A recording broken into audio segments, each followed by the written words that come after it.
Hello there, everyone.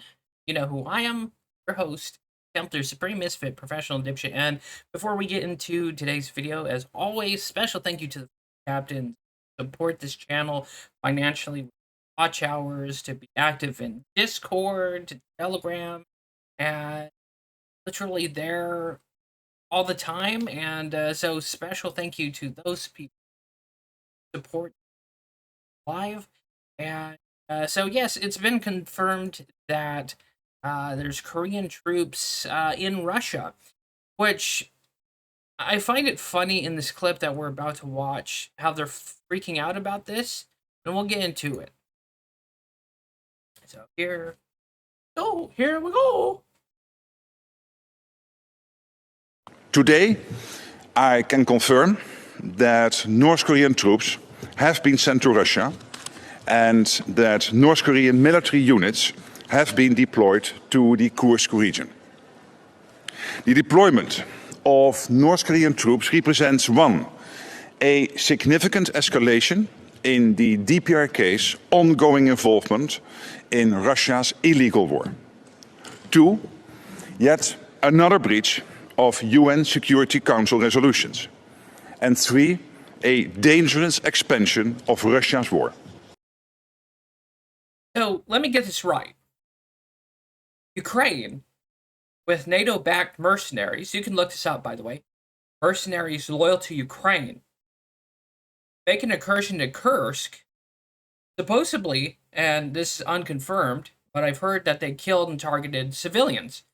So now that Russia is barring allied troops from the DPRK, North Korea, and reshoring up their defense of their own homeland, after Ukraine, backed with Western mercenaries, attack it. But Ukraine attacking Russia is an escalation, but Russia defending itself is an escalation. Okay, good to know. And as far as the UN is concerned, no one gives a shit. NATO calls on Russia and the DPRK to cease these actions immediately. Yeah, Russia, you can't defend yourself. We're going to have our mercenaries in Ukraine go into your country, threaten and kill your people, but you don't defend yourself. That's escalating. So you can see where this is bullshit. Even if you're not like a Russian, like slanted person, what a load of bullshit. The deepening military cooperation between Russia and North Korea. I mean, West Ukraine is getting all this money from Western-backed powers and NATO and arms, so it would only be fair that Russia can also utilize its allies and friends to reshore up their. This is where this is so funny because Ukraine's in a war, getting support, financial arms and shit from their allies. That means Russia can too. It's a fucking war. So I don't know where this Eurotrash person is thinking that there's some kind of new standard now where the enemies, if you're fighting another country, they can't reshore up the defense of their country with their allies. But only you guys can do that. Okay, gotcha. Is a threat to both the Indo-Pacific and Euro-Atlantic security. I should have thought about that before you had Ukrainians backed by Ukrainian, like Western mercenaries, attack their fucking country. You kind of escalated that. And in fact, to be fair, Ukraine escalated this entire situation when they started shelling Donbass, Luhansk, and Donetsk. And when they started targeting ethnic Russian Slavs in those regions. So whether you look at it, I'm just looking at this from a different standpoint than most. I'm not brainwashed by the NAFO or NATO people. I tend to look at wars as both sides are pretty terrible.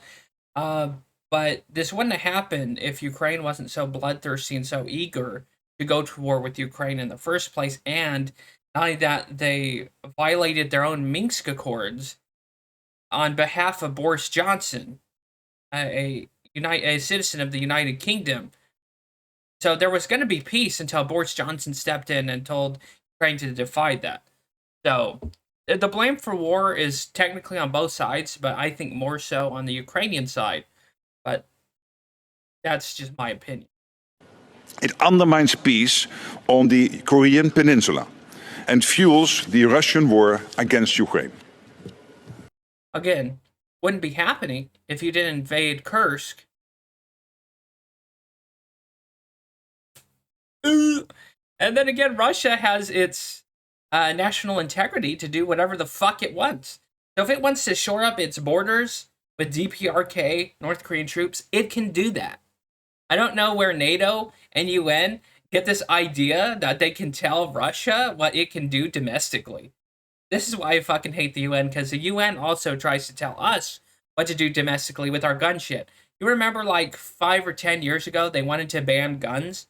The United States, the United Nations wanted to do this to us. But it's like, and we told them to go pound sand because we got a constitution, and we're still not part of the big one world government just yet. And Russia isn't either. And that's why it's funny. It's amusing to see these guys flip out and be pissed off that, like, well, maybe you shouldn't escalate it by having incursions into Russian territory. Just food for thought. Pyongyang has already supplied Russia with millions of rounds of ammunition and ballistic missiles. Yep, and the West has done the same against Russia. So it's kind of a tit for tat. You can't exactly have Ukraine go to war with Russia. You back them, and then Russia not match what you're doing as well with their allies, friends, and whatever. That are fueling a major conflict in the heart of Europe. Yeah, you are too. So it's a two-way street, bud. And undermining global peace and security. In exchange, Putin is providing North Korea with military technology and other support to circumvent international sanctions.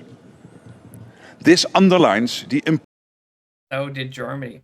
Hey, did you guys know Germany was still buying oil and natural gas from Russia using Indian intermediaries? Yeah, Germany was still buying Russian gas and oil during sanctions against Russia, but using like Indian intermediaries. So you guys skirt the law and international regulations too. Don't play that game.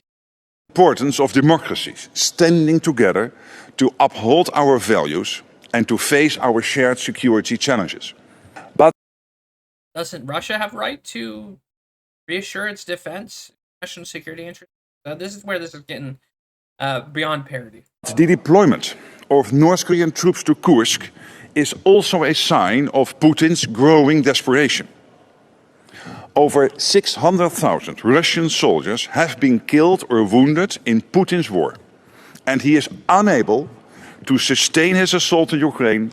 Weird, he didn't mention Ukrainian losses. Ukrainian losses are about 700,000. 740, 750 is the highest guesstimate. So isn't it interesting how he doesn't reveal the losses that Ukraine has had up to now? That's because they're trying to push this propaganda like front that Ukraine is just like trouncing Russians. They're like stomping grapes. But it's not the case. Ukraine's doing pretty bad. But interesting how he doesn't mention the losses of Ukraine. Without foreign support. This is because the Ukrainians are fighting back with courage, resilience, and ingenuity. NATO allies will continue to support a free and democratic Ukraine. This NATO representative is so full of shit. So when he says without foreign support, that's not exactly true because there's this loophole. And that loophole is this. And I'm going to tell you this loophole.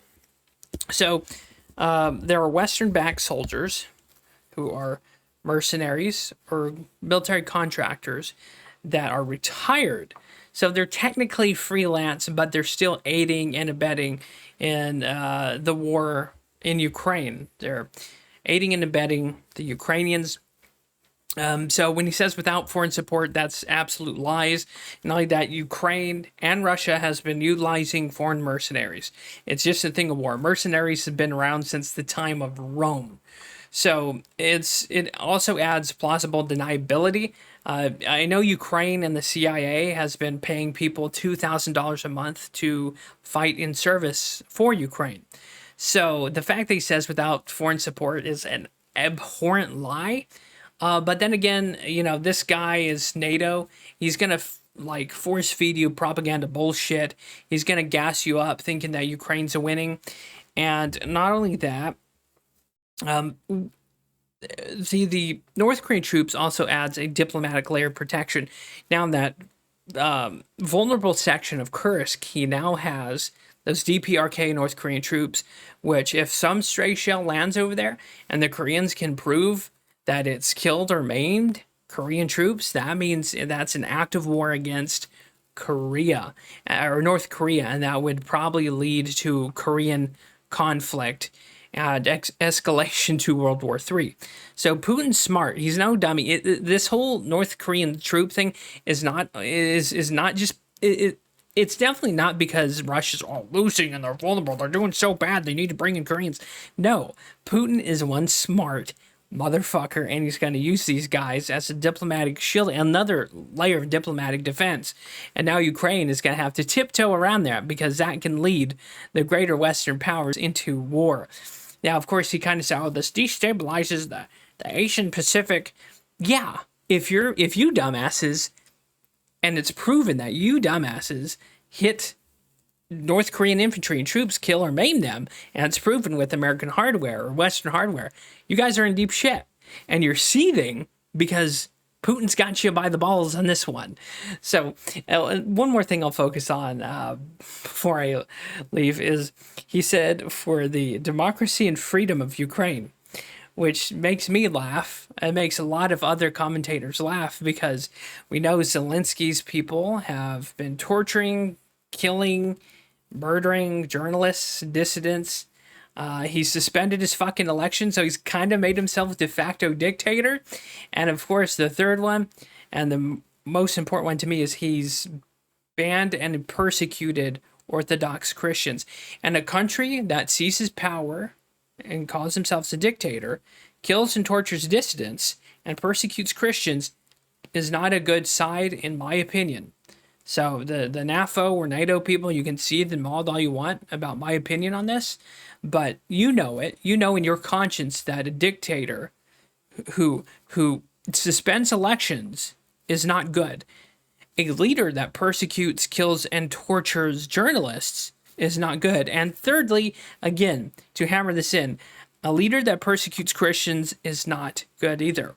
So here we're supposed to pretend that Zelensky is somehow better than Putin when Zelensky does the same shit. And don't let anyone else tell you otherwise, because he has and he will continue to be de facto dictator of Ukraine, and he suspended democratic elections. So regardless, that's not a good guy, in my opinion. But then again, a person who continues a war with a country like 100 times its size with way more population is kind of mad, and like Looney Tunes gone in the first place, because anyone in their right mind knows not to go to war with Russia, because they'll make you pay for every mile. And even if it's on them, you better mind your P's and Q's. And that's why Ukraine's in the situation that it is. So regardless of that, that's my opinion. Hopefully you learned something, found something interesting. But know that the more ignorant of us is going to believe this fucking NATO bullshit salesman, and they'll take it as gospel's truth without looking or understanding or trying to look into the real loss of human life. But anyways, see you next time. Hopefully you found this interesting, entertaining. If you did, leave a like, comment, and or subscribe. See you next time. God bless.